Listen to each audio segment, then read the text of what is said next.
Hoje eu vou falar o que aconteceu nesse caso, vocês nem vão acreditar no que aconteceu nesse paciente aqui, tá? Esses 2 pontos do rim é onde vão formar, os cilindros.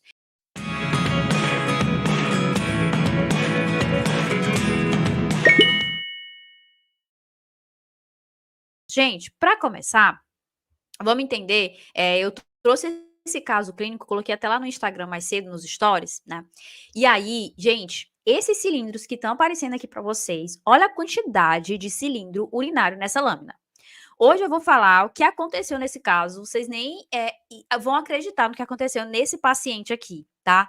Gente, em cima a gente tem na imagem, na objetiva de 40, na objetiva de 10, já dava para ver essa grande quantidade de cilindros. E na objetiva de imersão, que tá na imagem aqui inferior, a gente observa mais cilindros urinários ainda, tá? Então são muitos cilindros.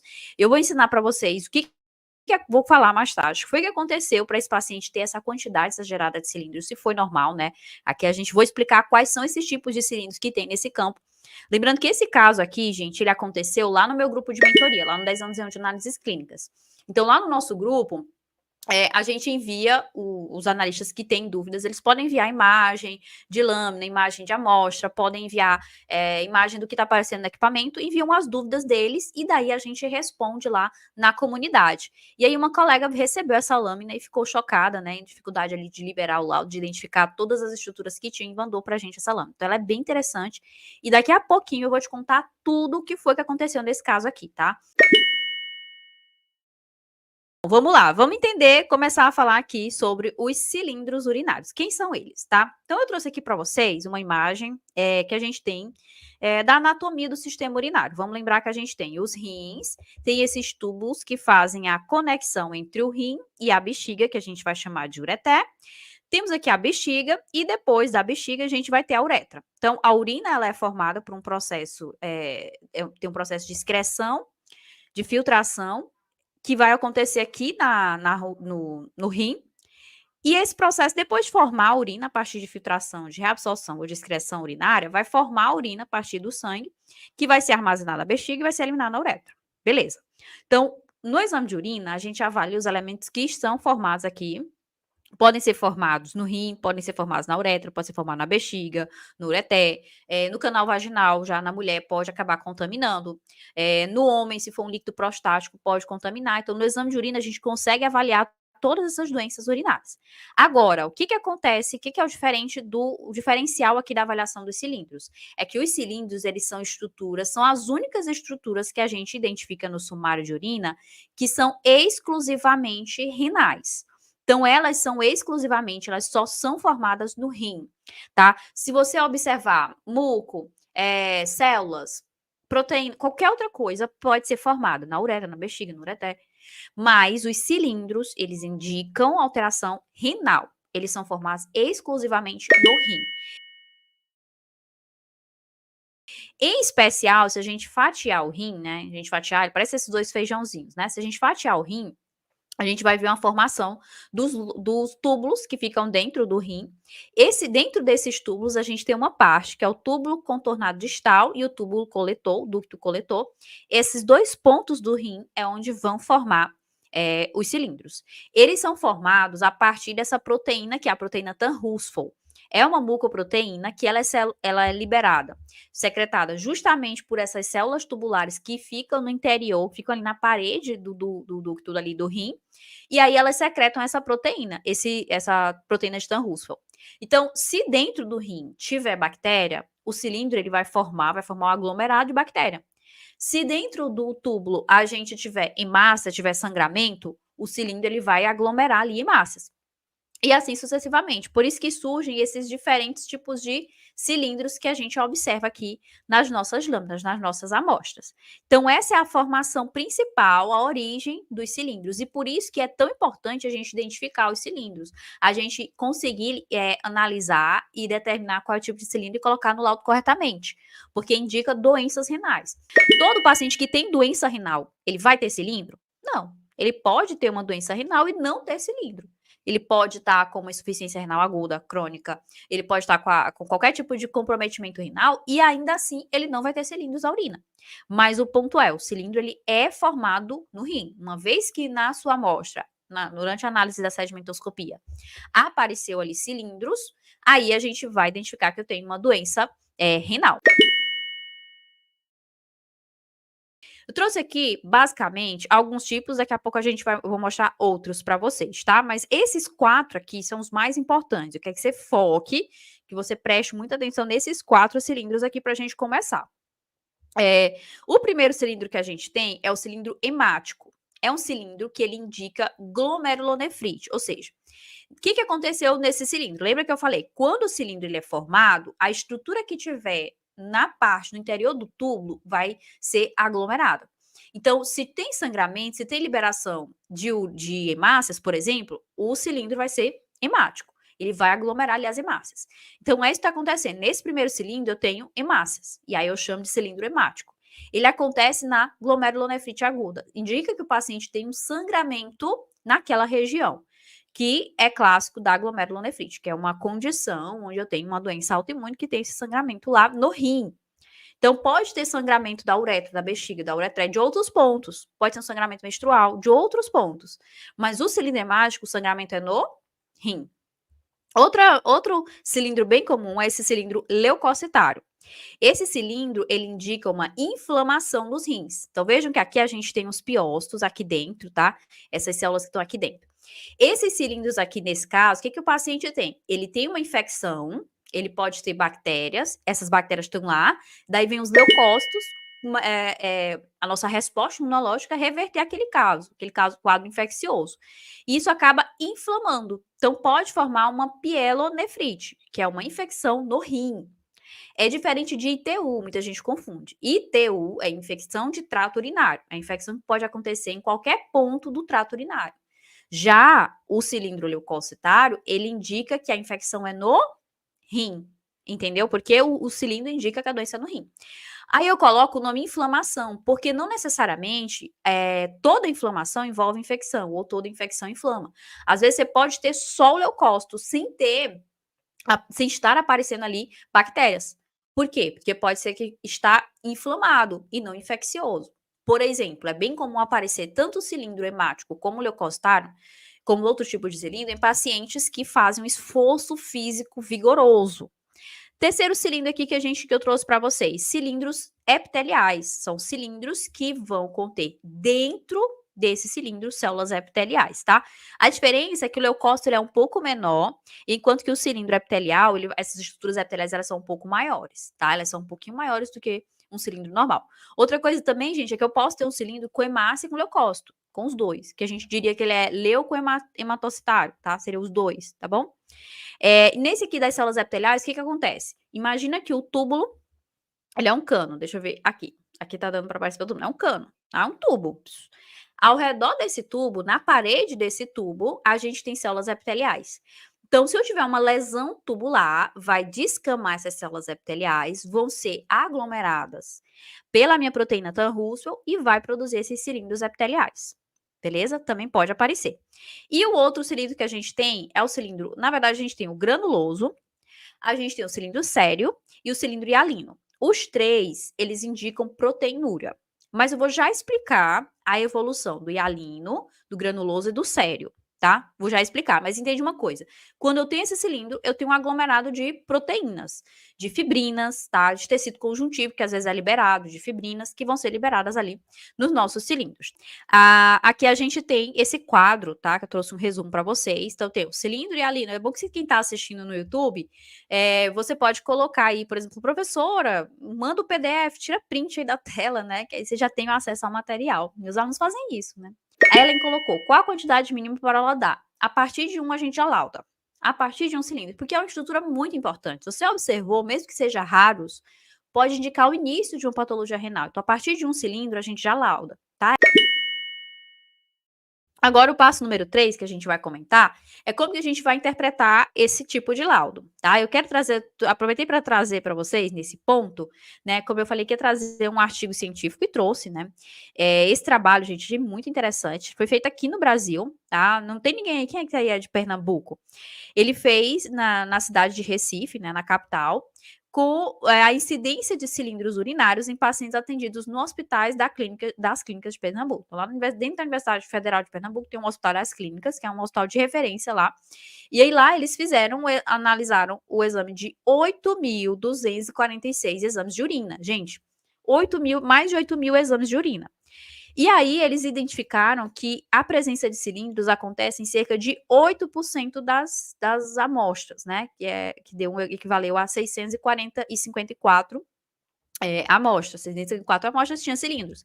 Então, assim, o que isso significa na nossa rotina, no nosso dia a dia? Mais ou menos aí, 8% das lâminas que você libera vai ter uma amostra com cilindros. Para cada 100 sumários de urina, 8 vão ter cilindros. Então, uma projeção, um índice altamente. Não é altamente significativo não seria a palavra estatística correta, mas não é um índice que vai sempre aparecer em toda a lâmina. É mais, a gente consegue ver mais células epiteliais, bactéria, hemácia, leucócito, é o que a gente mais costuma ver. Mas em 8% das lâminas pode ser que apareça esses cilindros. E eles também identificaram, aqui tem até a referência do artigo, tá? Aconteceu na Faculdade Pernambucana de Saúde, depois vocês podem procurar aí esse artigo para ler por completo. Eles observaram no sexo feminino e no sexo masculino, eles tinham uma proporção de cilindro maior na idade adulta, tá? Entre 50 a 59 anos para as mulheres, para os homens 60 a 69 anos. Por quê, gente? Porque bate com a incidência que a gente tem de doença renal crônica. Então, as doenças renais, elas têm muita associação com hipertensão e com diabetes mellitus. Então, em alguns casos, o paciente tem diabetes, um dos comprometimentos crônicos que o diabetes pode causar é essa doença renal. E aí é quando vai começar a aparecer o cilindro. Inclusive, na avaliação do paciente com diabetes, a gente faz a dosagem da proteína urinária, da microalbuminúria. E aí, como eu falei, olha como as coisas são ligadas, a análise clínica toda ligada. O cilindro ele é formado a partir de proteína. Então, ele é um índice que está mostrando que tem uma doença renal ali associada, tá? Continuando, olha o que o artigo chegou na conclusão que eu achei bem interessante, tá?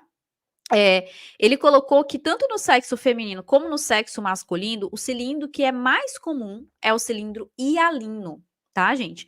O cilindro hialino é o cilindro urinário mais comum nas análises de sumário de urina, né? A maior presença foram de cilindros hialinos. Então, é aquele primeiro cilindro que eu mostrei para vocês, tá? Lembrando das bordas retas, é o que vai ser mais comum, que vocês têm que aprender a identificar isso daqui, não pode passar em branco, tá? Seguido de granuloso, seguido de sério. Os outros a gente tem um índice bem menor de aparecer. Eu acho legal a gente ler, a gente estudar esses artigos, trazer essas evidências científicas, porque na rotina pode surgir uma dúvida. Então, pode ser que você pegue uma lâmina e você fique na dúvida se é um cilindro sério, se é um cilindro granuloso, tem muito mais probabilidade de ser um cilindro hialino, porque é o que é mais comum, que a literatura fala que é o cilindro mais comum. Se questionarem, olha, você está aqui dizendo que tem cilindro urinário, tem um cilindro hialino nesse paciente, mas o paciente não tem nenhuma alteração. O cilindro hialino não significa que tem uma alteração renal. Pode aparecer se não tem doença renal. Então, você traz essas evidências científicas para quando você for responder um questionamento, para você liberar um laudo com muito mais segurança, que é isso que eu defendo aqui para vocês. E aí, eu vou contar para vocês sobre o que foi realmente que aconteceu nesse caso aqui do nosso paciente, né? Como eu cantei. Gente, vocês não vão acreditar o que aconteceu aqui. Esse caso apareceu lá no 10 anos de análises clínicas, tá? Lá no grupo que a Sabrina, por exemplo, faz parte. Gente, a nossa colega mandou essa imagem, olha a quantidade de cilindro, e aí eu já falo para vocês, são cilindros granulosos, tá? O paciente estava com uma proteinúria severa, uma proteinúria bem grave, bem acentuada.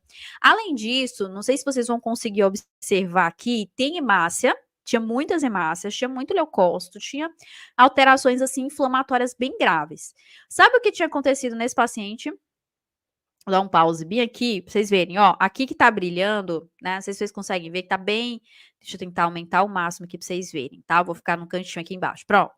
Aqui a gente vê brilhando, gente, isso aqui que tá brilhando são hemácias, tá, a hemácia, ela é bem refringente, então ela brilha bastante assim na lâmina. Aqui a gente tem muito muco, tá, tem os filamentos de muco e tem essa grande quantidade de cilindros que tá solto aqui, que tá perdido. Sabe o que tinha acontecido nesse paciente? Ele tinha levado simplesmente uma picada de cobra. Simplesmente, ele tinha levado uma picada de um animal peçonhento, né, no caso era uma cobra.